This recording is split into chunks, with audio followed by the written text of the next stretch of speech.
আসসালামু গাইস, আমরা নতুন পানিতে মাছ ধরবো। এই মাছ ধরার জন্য মির্জাপুর বাজার যাচ্ছি জাল কেনার জন্য। লেটস গো, যেতে থাকি আমরা। আমরা এখন রিক্সায় বাউল মির্জাপুর দিকে যাচ্ছি।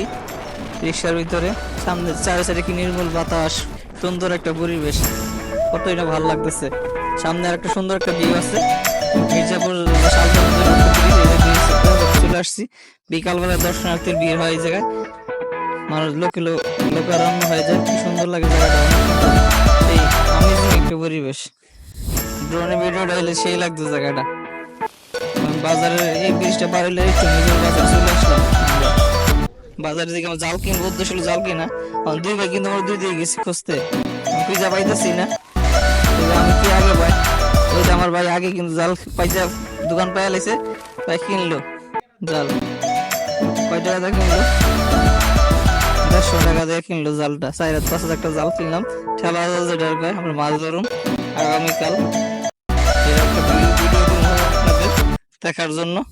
আমার হাঁটতেছি, মির্জাপুর বাজারে আসছি, কিছু খাওয়া দাওয়া করি। খাওয়া দাওয়া করতে অবশ্যই করা দরকার। প্রত্যেকটা মিষ্টির দোকান। এই বাজার যারা আসে সবার পছন্দ রুটি, মিষ্টি আর দই। রুটি, মিষ্টি, দই খায়। আমরা ট্রাই করে দেখলাম কেমন লাগে খাইতে। ছোট ভাই খাইতেছে। কি অবস্থা ভাই? অনেক টেস্ট। আমি খাই দেখলাম, অনেক মজা। মিষ্টির ঝোলটা দিয়ে আর দুইটা সেই টেস্ট লাগছে। সবাই বাজারে আসলে এই খাইবো, এগুলো চলে এই জায়গায় বাজিটা চলেন।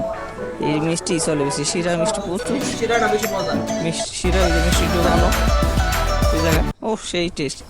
খাওয়া দাওয়া শেষ, আমি বাইরে গেলাম। বাইরে চলে যাচ্ছি বাসার উদ্দেশ্যে। তাল গাড়ি কিনতে, তাল বেশি গেলাম 12-20 নিলাম 50 টাকা। আর আমাদের বাজার দেখলাম বাজার একটাল 30 টাকা, কমই আছে।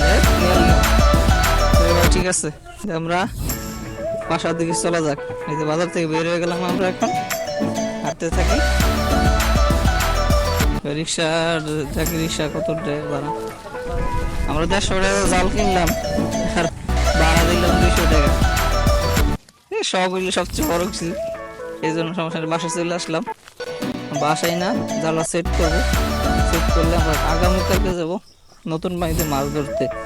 মাছ ধরার একটা ভিডিও আপনাদের অবশ্যই উপহার দেব ইনশাআল্লাহ। আল্লাহ যদি চায় সহায় হয় বাজারে নেক্সট আমার ভিডিওটা, মাছ ধরার ভিডিওটা অবশ্যই আপনাদের দেব। সে পর্যন্ত আপনারা অপেক্ষা করবেন ইনশাআল্লাহ।